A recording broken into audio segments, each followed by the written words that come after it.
여러분, 당뇨와 치매가 밀접한 관계가 있다는 사실 알고 계셨나요? 놀랍게도 최근 대사과학을 연구하는 사람들 사이에서 제3형 당뇨병이라 불리는 것이 있습니다. 바로 우리가 알고 있던 대표적 치매인 알츠하이머입니다. 하지만 이 사실은 역으로 우리에게 새로운 희망을 줍니다. 왜냐고요? 우리가 먹는 음식을 조금만 신경 써 당뇨를 예방하면 치매 또한 예방할 수 있다는 뜻이기 때문입니다. 오늘은 서울아산병원 노년내과의 정의원 교수님의 말을 빌어 우리의 뇌를 젊고 건강하게 유지해 치매를 예방할 수 있는 비밀을 공개하겠습니다. 지금부터 소개해드릴 내용들은 여러분의 삶을 완전히 바꿀 수 있는 귀중한 열쇠이니 끝까지 시청 바랍니다. 영상을 시청하시기 전 무료 구독과 좋아요, 그리고 알람 설정 해주시면 항상 유익한 최신 정보를 제공하는데 큰 힘이 됩니다. 바로 시작합니다. 우리 몸을 20대로 돌리기는 불가능할지 모르지만 몸의 노화 속도를 늦추는 것은 분명 가능합니다. 정의원 교수는 이를 저속 노화라고 부르죠. 그리고 놀랍게도 이 저속 노화의 비결은 바로 우리가 매일 먹는 음식에 있었습니다. 반대로 가속 노화 식사를 하게 되면 나중에 MRI 찍어보면 뇌혈관이 쪼글쪼글하게 되어 있을 뿐만 아니라 뇌 자체에 혈관 변화가 와 있는 것을 알 수가 있다고 하죠. 정 교수의 이 말은 우리가 잘못된 식습관만 고쳐도 노화를 늦출 수 있고 그 결과 치매까지 충분히 예방할 수 있음을 알게 합니다. 그렇다면 우리는 어떤 식습관을 피해야 할까요? 첫째, 우리가 아침에 자주 먹는 흰쌀밥이나 빵입니다. 정 교수는 다음과 같이 말합니다. 흰쌀밥은 사실 가속노화 음식이거든요. 포도당 원액 먹는 것에 혈당 스파이크 만드는 것에 한 80% 중반대 정도, 거의 비슷하게 혈당을 빠르게 올립니다. 식빵도 포도당 그냥 원액 드링킹 하는 거랑 거의 비슷합니다. 그래서 아침을 정말 식빵에다가 잼 발라 먹는 거, 그래서 특약이라 볼 수 있는데, 사실은 단순당과 정제국물을 제가 피하라고 말씀을 드리는데, 이 단순당이라는 게 여기 음료로 마시는 모든 당분, 슈가당, 가당 이런 것들이고, 그 다음 과자, 당분이죠. 정제국물이라는 게 하얀색으로 되어 있는 밥, 빵, 국수, 떡, 감자 이런 것들인데, 우리가 별 생각 없이 맛있게 먹었던 흰쌀밥과 잼 바른 빵이 치매를 유발할 수 있는 달콤한 독약이었다는 사실은 충격입니다. 그래서 노화를 가속화시켜 치매를 일으키는 단순당과 정제곡물을 피해야 하는 것입니다. 1985년부터 2019년까지 1710명의 당뇨병 환자를 추적한 연구에 따르면 당뇨병이 일찍 발병할수록 치매 발병 위험이 커진다는 것을 확인할 수 있었고, 심한 고혈당이나 저혈당으로 인하여 입원한 적이 있는 당뇨병 환자의 경우는 나중에 치매에 걸릴 확률이 6배나 더 높은 것으로 보고되었습니다. 둘째, 가공육 위주의 반찬입니다. 붉은 고기 중 가장 몸에 안 좋은 것이 가공된 붉은 고기입니다. 소시지, 베이컨과 같은 가공육만 줄여도 만성질환이나 심혈관계 질환에 의한 사망을 크게 줄일 수 있습니다. 셋째, 단순당과 정제곡물 위주의 간식입니다. 우리는 보통 오후 3시 정도에 배가 출출해지면 달달한 간식을 찾게 됩니다. 주로 과자나 당분이 들어있는 음료를 먹게 되는데요. 이것이 혈당 스파이크를 만들어 저녁에도 과식할 가능성이 높아집니다.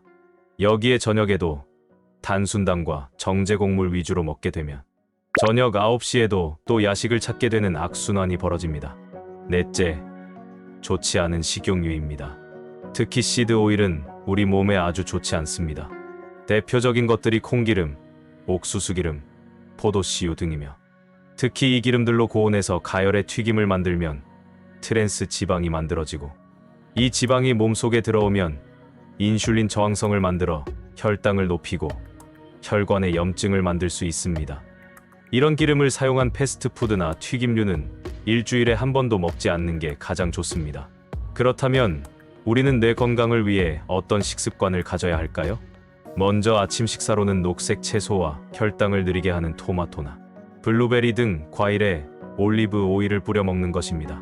특히 엑스트라 버진 올리브 오일은 가장 건강한 식용유에 속합니다. 단일 불포화 지방산으로 구성되어 있고 산패가 되지 않으며 트랜스 지방을 만들지 않기 때문에 몸에 가장 해로움이 적은 오일입니다. 이는 마치 우리 몸이라는 기계에 최고급 윤활유를 넣는 것과 같습니다. 여기에 닭가슴살이나 계란 등 약간의 동물성 단백질을 추가하고 병아리 콩이나 렌틸 콩과 견과류를 얹어 먹으면 아주 좋습니다. 음료는 양질의 식물성 단백질인 두유를 드시는 것이 좋습니다. 두유는 설탕 함량이 적거나 없어야 합니다. 시중에 파는 두유는 대부분 설탕 함량이 많으므로 완전 무당 두유를 드시는 게 바람직합니다. 시중에는 콩 원액을 99.9%로 넣어 만든 제품이 있지요. 만약 60대가 넘으신 분들이라면 여기에 동물성 단백질을 좀 더 늘리는 게 좋고, 70대가 넘으신 분은 흰쌀밥을 추가하고 메인 메뉴에 고깃국을 함께 하시는 것도 좋습니다. 점심 식사 역시 혈당을 많이 올리지 않는 음식이 좋습니다. 외부에서 먹는 경우 밥은 가능한 현미밥을 국은 건더기만 먹거나 아예 먹지 않는 게 나으며, 채소 반찬을 최대한 많이 드셔야 합니다. 집에서 식사할 경우는 된장국에 두부를 많이 넣어 드시고, 김치찌개의 경우 돼지고기 뒷살을 큼직하게 썰어 넣고 호박, 채소, 양파 이런 것을 넣어 두부와 함께 드시는 것을 추천합니다. 고기를 드실 때는 구운 고기보다 삶은 고기가 좋습니다. 저녁 식사는 외식을 해야 할 경우 가능한 고기보다는 채소를 많이 먹으려 노력해야 합니다. 특히 고기를 먹은 후 냉면이나 밥과 같은 음식은 혈당 스파이크를 올리기 때문에 가능한 피하시는 게 좋습니다. 사실 한정식 역시 소금과 설탕이 많이 들어가고 붉은 고기나 탄수화물 덩어리인 잡채, 그리고 정제 곡물이 많이 나오기 때문에 가능한 피하시는 게 좋습니다. 집에서 식사할 때는 채소를 역시 많이 먹고 오리 슬라이스나 잡곡밥, 육류도 섞어 먹으면 좋습니다. 하지만 정 교수는 가끔 스트레스를 받을 땐 치킨이나 안주를 시켜 먹는 일탈을 할 때도 있다고 합니다. 즉, 특정 음식을 절대 먹어서는 안 되는 것이 아니라 더 먹어야 할 것과 가능한 줄여야 할 것을 정해놓고 실천을 하는 게 중요하다는 거죠. 지나치게 채식이나 육식 위주의 식단은 오히려 근감소와 호르몬 수치를 낮춰 피로감을 쌓이게 삶의 질을 떨어뜨리는 경우도 있습니다. 즉, 균형 잡힌 식사가 중요한 것입니다.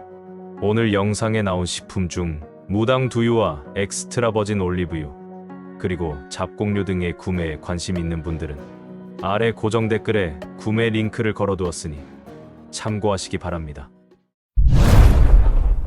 여러분, 우리의 뇌는 우리가 먹는 음식으로 만들어집니다. 오늘부터 여러분의 식탁을 조금씩 바꿔보는 건 어떨까요? 아침은 녹색 채소와 과일, 콩 등의 올리브 오일을 뿌려 두유와 함께 먹고, 점심은 채소 반찬과 잡곡밥, 푸짐한 두부가 들어간 국 종류를, 그리고 저녁은 채소 반찬과 함께 오리, 삶은 고기류가 올라간 잡곡밥으로 말입니다. 이런 작은 변화들이 모여 여러분의 뇌를 더욱 건강하고 활기차게 만듭니다. 이제 여러분의 뇌에 진정한 영양을 공급하세요. 그리고 맑고 뚜렷한 정신으로 새로운 꿈을 꾸고 새로운 도전을 시작하세요. 여러분의 인생 2막은 지금부터가 진짜 시작입니다. 여러분이 그리던 삶을 살아가며 항상 행복하고 충만한 하루하루가 되기를 바라겠습니다. 감사합니다.